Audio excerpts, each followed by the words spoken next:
निकालानंतर भाजप आणि ठाकरे सेनेत सोशल मीडियावरती युद्ध सुरू आहे. एकमेकांवरती हल्ले प्रतिहल्ले केले जातात, काय सांगा?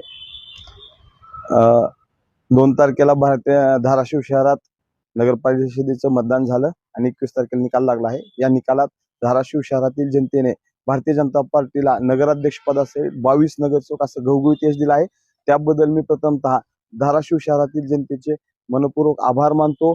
तुम्ही जे मतदान रूपी आशीर्वाद आम्हाला दिला आहे, जो विश्वास भारतीय जनता पार्टीवर ठेवला आहे, जो विश्वास राणादादा यांच्यावर ठेवला आहे, त्याला आम्ही प्रामाणिक राहून धाराशिव शहराचा सर्वांगीण विकास करण्याचा आम्ही प्रयत्न करू.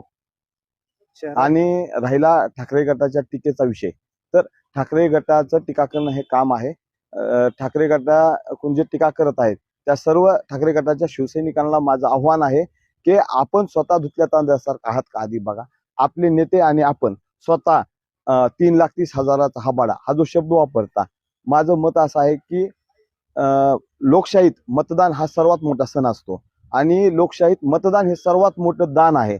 आणि जो आशीर्वाद ओमराजेला खासदार सन्मान्य खासदार साहेबाला जो आशीर्वाद जिल्हाभरातील लोकसभा मतदारसंघातील जनतेने दिला आहे तो प्रचंड मोठ्या प्रमाणात आहे. तो 3,30,000चा आशीर्वाद आहे. एवढं मताधिक्य त्यांना मिळालेलं आहे. या मताधिक्याच्या जीवावर त्यांनी धाराशिव शहरात मोठमोठे प्रोजेक्ट आणणं, धाराशिव शहरात विकास कामे करणं, धाराशिव जिल्ह्यात MIDC आणणे, असे मोठे प्रोजेक्ट आणणे, कामं करणं अपेक्षित आहे. ते सोडून देऊन ते फक्त भाषणबाजी करत आहेत की 3,30,000चा हबाडा. हा माझा सन्मान्य खासदार साहेबाला एक प्रश्न आहे की जिल्ह्यातील ज्या माता भगिनी आहेत, जिल्ह्यातील जे सर्व आबालवृद्ध आहेत, त्यांचा हा प्रश्न आहे की हबाडा या शब्दाचा अर्थ त्यांनी जिल्ह्यातील जनतेला एकदा समजून सांगावा. हबाडा दिला म्हणजे काय दिला. आणि माझं स्पष्ट असं मत आहे की धाराशिव लोकसभा मतदारसंघातील माता भगिनींनी जो ह्यांना 3,30,000चं मताधिक्य दिलं, त्यात बऱ्याच माता भगिनींनी ह्यांना मतदान केलेलं आहे. त्या माता भगिनींच्या मताचा हा अपमान आहे. त्या माता भगिनींनी दिलेल्या मतदानाला, दानाला, त्या आशीर्वादाला हबाडा शब्द हा खासदार साहेब आणि त्यांचे जे आज सर्व समर्थक वापरत आहेत तो त्याचा अपमान आहे.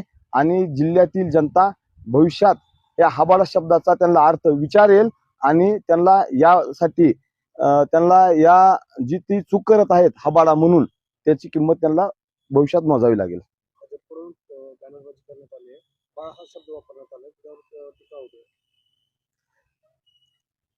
तुम्ही सन्मान्य साहेबांचे, खासदार साहेबांचे भाषण ऐका पूर्ण.